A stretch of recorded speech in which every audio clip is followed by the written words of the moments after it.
എനിക്ക് വളരെ പ്രധാനപ്പെട്ടൊരു കാര്യം പറയാനുണ്ട്.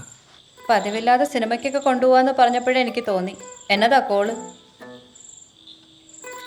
എൻ്റെ ദേഹത്തൊരു പോറിൽ വീഴുന്ന കൂടി എനിക്ക് സഹിക്കാൻ പറ്റത്തില്ല. നമ്മൾ ആശുപത്രിയിൽ പോയി കഴിഞ്ഞാൽ അവർ ഉറപ്പായിട്ടും നിന്റെ വയറ്റിൽ കത്തി വെക്കും. അതിന് നമുക്ക് ഈ പ്രസവം നമ്മുടെ വീട്ടിൽ വെച്ച് നടത്താം. വിവരമില്ലേ നിങ്ങൾക്ക്? പ്രസവം ഒന്ന് കേൾക്കുമ്പോഴേ എനിക്ക് പേടിയാ, പിന്നല്ലേ വീട്ടിൽ വെച്ച്. ശാലിനി, പ്രസവം ഒരു പ്രക്രിയയാണ്, അത് നടന്നോളൂ. തേങ്ങാ കൊലയാണ് പ്രക്രിയ എന്നൊക്കെ ആണുങ്ങൾക്ക് വെറുതെ അങ്ങ് പറഞ്ഞാൽ മതിയല്ലോ. സോമൻ ചേട്ടന്റെ പിടിവാശി ഇവിടെ കാണിക്കല്ലേ. ഞാൻ എൻ്റെ കൈ വെച്ച് എന്തോരം പ്രസവം എടുത്തിരിക്കുന്നു. പശുവിന്റെ പ്രസവം എടുക്കുന്ന പോലെയാണോ ഇത്?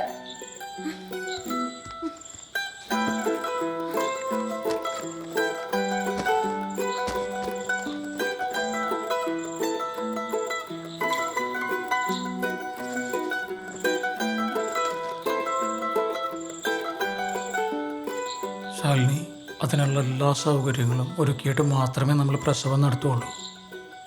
നിനക്കെന്നെ വിശ്വാസമില്ലേ? ഇനിയിപ്പൊ ഞാൻ സമ്മതിച്ചാൽ തന്നെ എന്റെ വീട്ടുകാർ സമ്മതിക്കോ? വെറുതെ നാട്ടുകാരെ കൊണ്ട് ഓരോന്ന് പറയിക്കാനായിട്ട്. എനിക്ക് നിന്റെ സമ്മതം മാത്രം മതി, വേറെ ഒരാളുടെ സമ്മതം വേണ്ട. സോമൻ ചേട്ടൻ പറഞ്ഞ എന്തെങ്കിലും കാര്യത്തിന് ഞാൻ ഇതുവരെ എതിര് പറഞ്ഞിട്ടുണ്ടോ? പക്ഷെ എന്റെ കുഞ്ഞിന്റെ ജീവൻ വെച്ച് കളിക്കാൻ ഞാൻ സമ്മതിക്കത്തില്ല.